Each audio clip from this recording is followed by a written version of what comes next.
باللہ من الشیطان الرجیم بسم اللہ الرحمن الرحیم الحمد للہ رب العالمین وصلی اللہ علی محمد وآلہ الطاہرین اللہم صل علی محمد وآل محمد وعجل فرجہم۔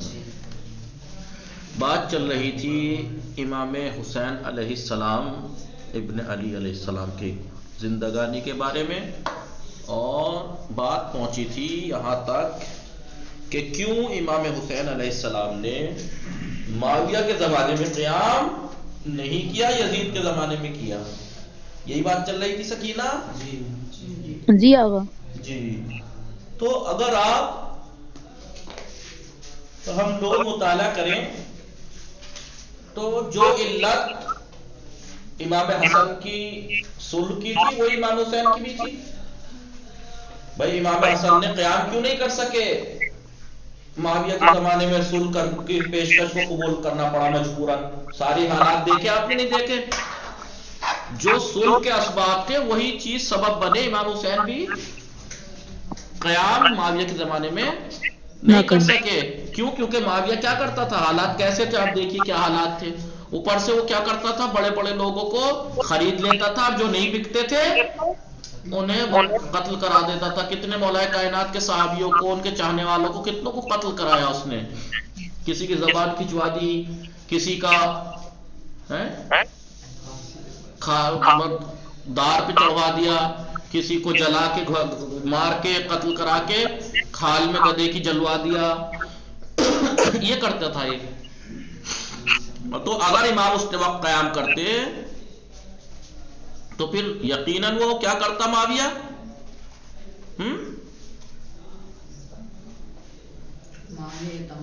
سارے پروپیگنڈے کر کے امام کو شہید کرا دیتا تھا، کیونکہ امام کرا دیتا اگر جیسے امام حسن کو کرایا اس نے۔ لیکن یزید کے زمانے میں قیام کیا آپ نے، کیوں؟ لیکن یزید کی سیاسی روش اس کے باپ کی سیاسی روش سے کسی طرح بھی مشابہت نہ تھی، مشابہ نہیں تھی، اس جیسی نہیں تھی اس کی سیاست۔ یزید ایک خود فریب اور بے پرواہ نوجوان تھا، اسے پرواہ ہی نہیں تھی۔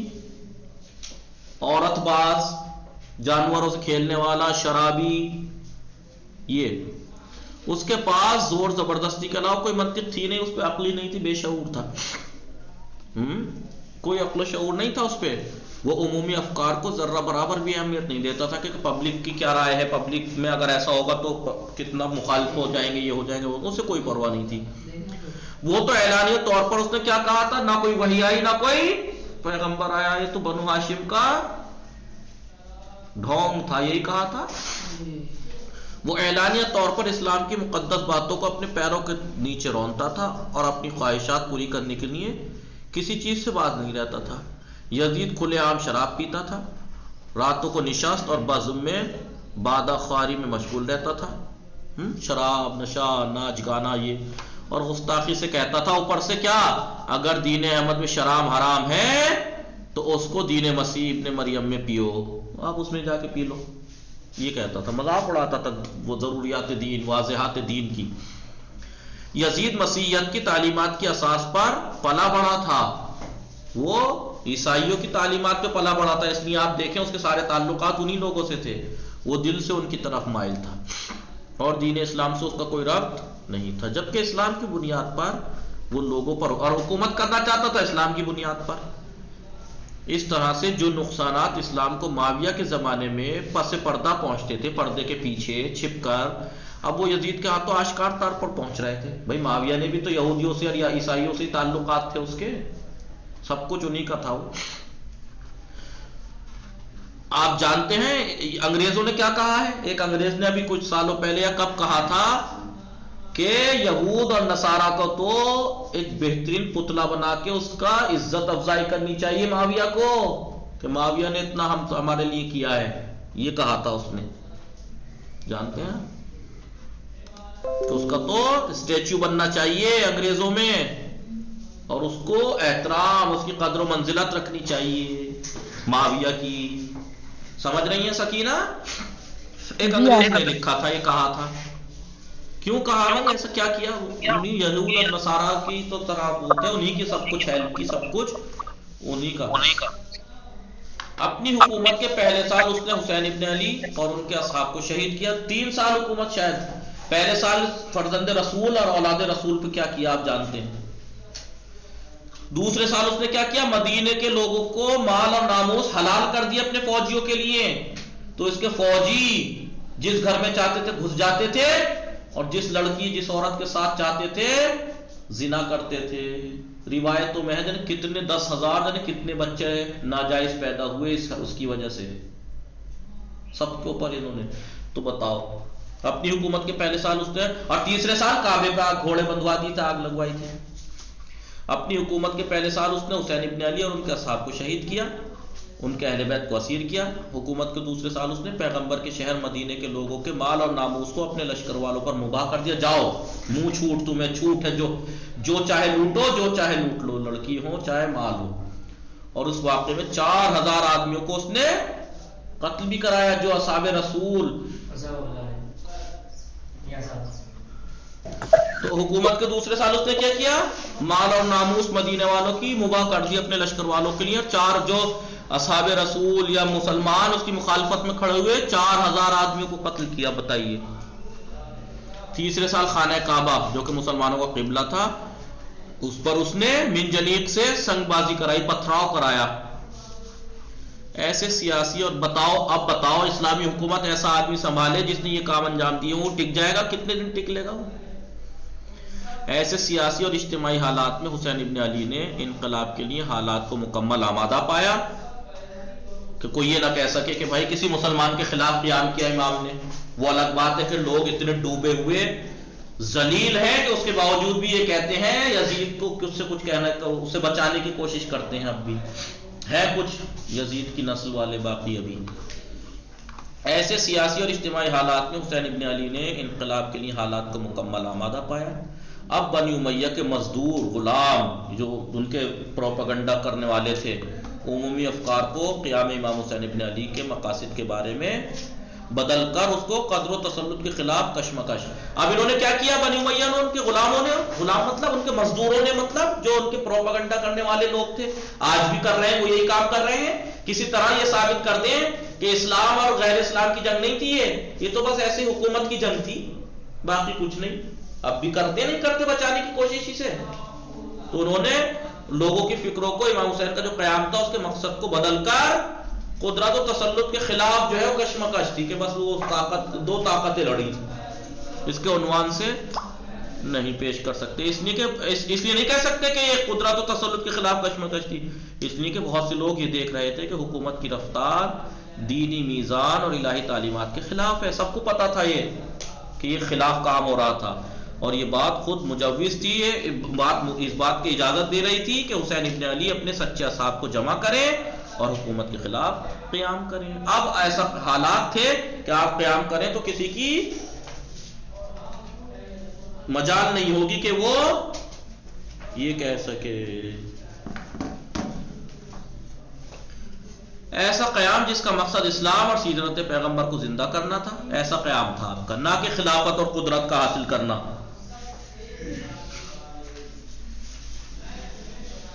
آئیے اب انقلاب جو آپ نے برپا کیا، یعنی آپ نے جو قیام کیا، آپ کھڑے ہوئے اس کے خلاف.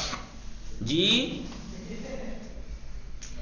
امام حسین کی تحریک میں ایک اہم مسئلہ اس کی کیفیت و ماہیت کا تجزیہ ہے. اس کا تجزیہ کریں ہم کہ آپ نے جو یہ تحریک کی، قیام کیا، اس کی کیفیت کیا تھی، ماہیت کیا تھی، طور طریقہ کیا تھا. آیا امام حسین علیہ السلام کا اقدام ایک انقلاب تھا کہ آپ نے جو یہ قدم اٹھایا ایک انقلاب تھا، ایک دھماکہ تھا. کچھ لوگ جو انسانی مقدس واقعات کو ہمیشہ محدود اور مادی ترازو پر تولتے ہیں، بس یہ سوچتے ہیں، بس جو لوگ مادی گراہ ہیں نا، بس ہم انسانی مقدس واقعات کو بس محدود چیز پہ تولتے ہیں. وہ قیام کربلا کی تفسیر ناواقفیت والے دھماکے سے کرتے ہیں کہ بھئی ناواقفیت والے دھماکے سے کرتے ہیں کہ نہیں یہ تو ایک اچانک سے حادثہ تھا، یہ تو بس. اس سلسلے میں کہتے ہیں کہ کبھی مادی واقعات میں تدریجی اسٹیپ بائی اسٹیپ جو چینجنگ آتی ہیں وہ اس حد تک پہنچ جاتے ہیں کہ اب وہ واقعہ دیگر تغیرات کو قبول نہیں کر سکتا، اب اور وہ نہیں بدل سکتا.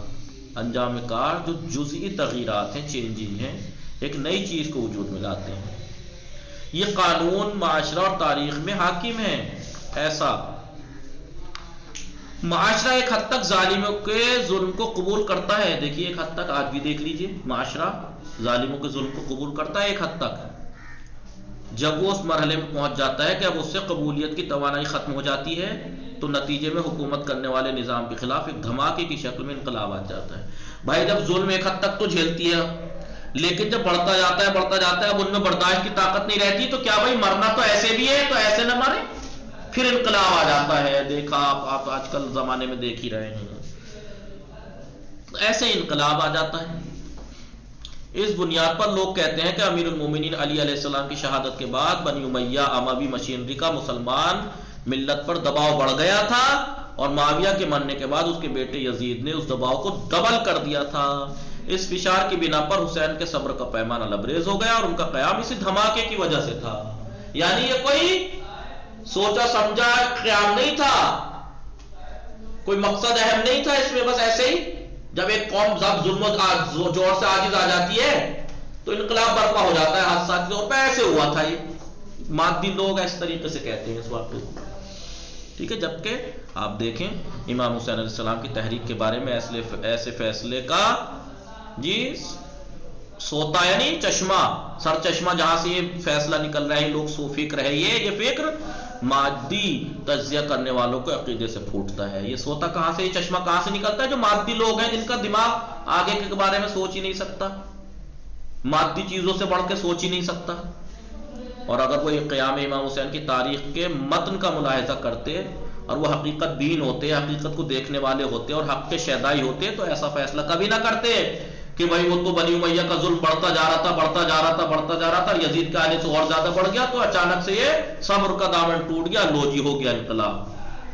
نہیں, مادی لوگوں کا ہے.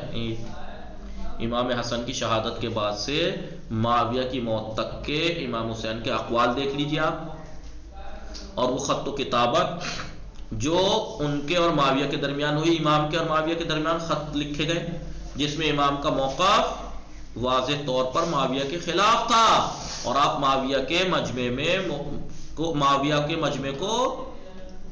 کو مجمع میں پبلک کے سامنے, یعنی اکیلے میں نہیں, پبلک میں مورد سوال قرار دیتے تھے. یعنی اس کے اوپر اشکال کرتے تھے, اس پر اعتراض کرتے تھے اور اس کے خلاف قیام کی دھمکی دیتے تھے. آپ دیکھیے امام حسین کا یہ نہیں ہے کہ بس وہ ایک دم سے اچانک سے صبر کا دامن ٹوٹا اور انقلاب برپا ہو گیا. نہیں, پہلے سے ہی آپ وہ ان کے خلاف کھڑے تھے آپ.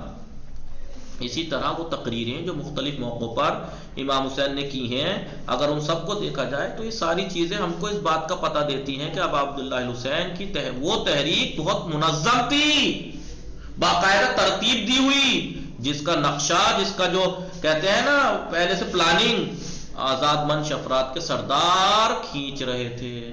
وہ آزاد فکر لوگ اس کو نقشہ بنا رہے تھے اور امت کو اس راستے پر اس نقشے کے مطابق عمل کرنے کی دعوت دے رہے تھے. یہ کوئی حادثہ نہیں تھا اچانک سے پیش آنے والا کہ بھائی ظلم و ستم جب پڑ جاتا ہے تو کوئی بھی ہو انقلاب برپا ہو ہی جاتا ہے. نہیں, یہ باقاعدہ منظم پلاننگ والا انقلاب تھا. اس کے بعد اب قیام سید الشہداء کو ایک ناگہانی حادثہ یا دھماکہ کیسے کہا جا سکتا ہے کہ اچانک سے ہوا تو معاویہ کے زمانے میں آپ کے خط و کتابات, آپ کی تقریریں, یہ کیا ہے سب؟ مطلب سوچا سمجھا پورا انقلاب تھا یہ. اگر یہ انقلاب ایک ناواقفیت والا, نا جانکاری والا دھماکہ ہوتا تو اسے 72 آدمیوں میں منحصر نہیں رہنا چاہیے تھا, بلکہ اس کو معاشرے کے تمام افراد کو گھیر لانا چاہیے تھا.